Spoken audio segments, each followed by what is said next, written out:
ایسی ایکسرسائزز اپنے لیے تجویز کروائیں جو آپ کے ان مرضوں کو نقصان نہ پہنچائے، لیکن آپ فزیکلی ایکٹیو، یعنی 30-40 منٹ کی دن میں ایک فزیکل ایکٹیویٹی کرنا، یقین مانیے یہ وہ بڑی بڑی دوائیاں اور ڈاکٹروں کے خرچوں اور اس سے لانگ ٹرم میں آپ کو کس طرح بچائے گی، یہ چھوٹی سی ایک نسخہ جو ہے یہ. اچھا، خواتین میں کیا اسکیپ اس وجہ سے بھی ہے کہ وہ اوور آل جو دن بھر میں ایکٹیویٹی کر رہی ہوتی ہیں، گھر کے کام کر رہی ہوتی ہیں، بھاگ دوڑ بچوں کے ساتھ لگی ہوتی ہے، تو کیا اس چیز کو بھی ہم کنسیڈر کرتے ہیں؟ تھوڑی سی ہماری مسکنسیپشن ہو گئی ہے کہ خواتین میں اب انفارچونیٹلی شوگر کافی مڈل ایج خواتین میں آنی شروع ہو گئی ہے. شوگر تو ہے لیکن تو ہارٹ اٹیک یہی وجہ بنے گی.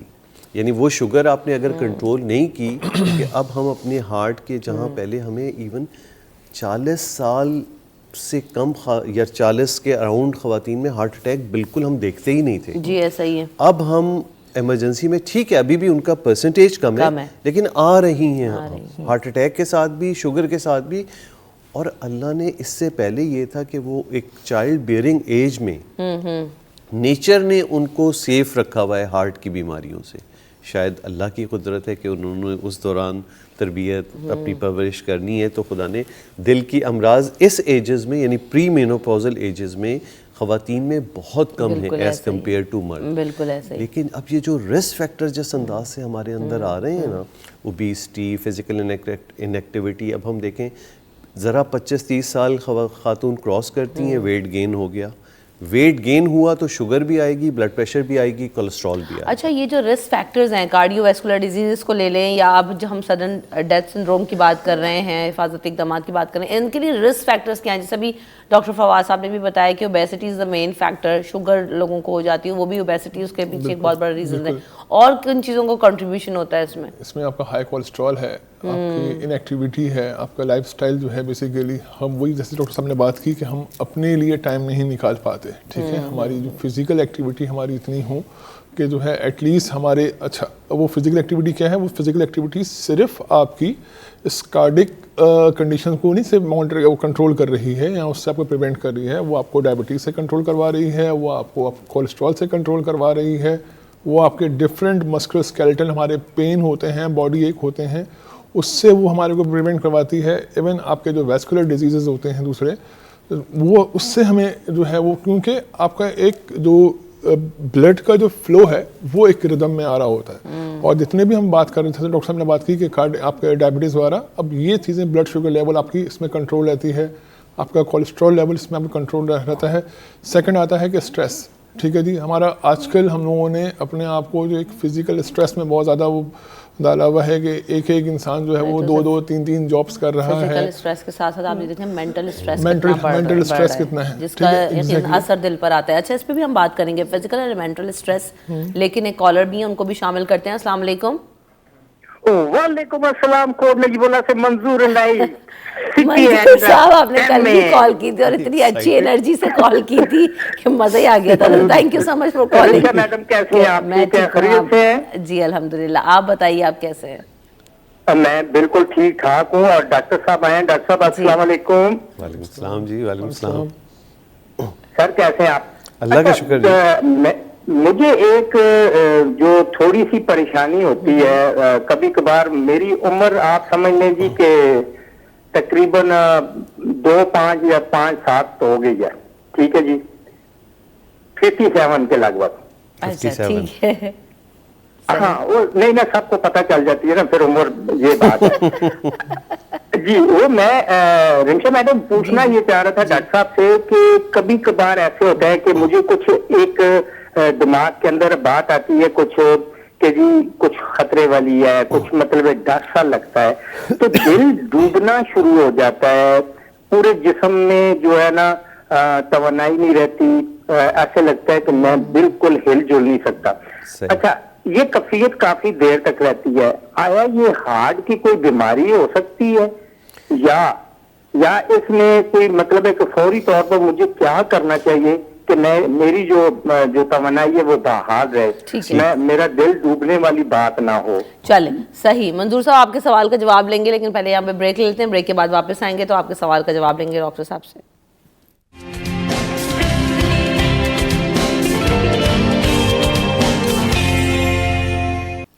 Welcome back in city at 10. تو جانے سے پہلے جس طرح سے سوال آیا ہری پور سے منصور نے کال کی, انہوں نے کہا کہ دل ڈوبنے لگتا ہے, ایسی کیفیت ہوتی ہے, اور کبھی کبھی ایسا لگتا ہے کہ جی سب کچھ ختم ہو رہا ہے. تو یہ کیا کیفیت ہے, کیا علامات ہیں یہ؟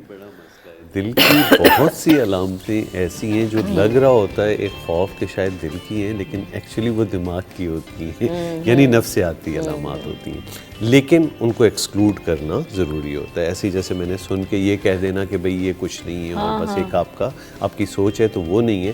اس میں ایڈیشنل چیزیں یہ ہوتی ہیں کہ اگر آپ کو چلنے پھرنے, فزیکل ایکٹیویٹی, اس میں کوئی سانس, سینے میں درد, دباؤ کچھ بھی نہیں ہے, بس یہ کیفیات ایک دم بس سوچ سے آ رہی ہیں کہ مجھے کچھ ہو جائے گا یا ہونے والا ہے, اور کچھ منٹ یا کچھ دیر یہ کیفیت رہتی ہے, اور پھر آپ انوالو ہوئے چیزوں میں, کسی سے بات چیت شروع ہوئی اور پھر یہ چیز ختم ہو گئی, تو پھر اس میں زیادہ چانسز یہ نفسیاتی یعنی کیفیات ہیں, مرض ایز سچ نہیں ہے.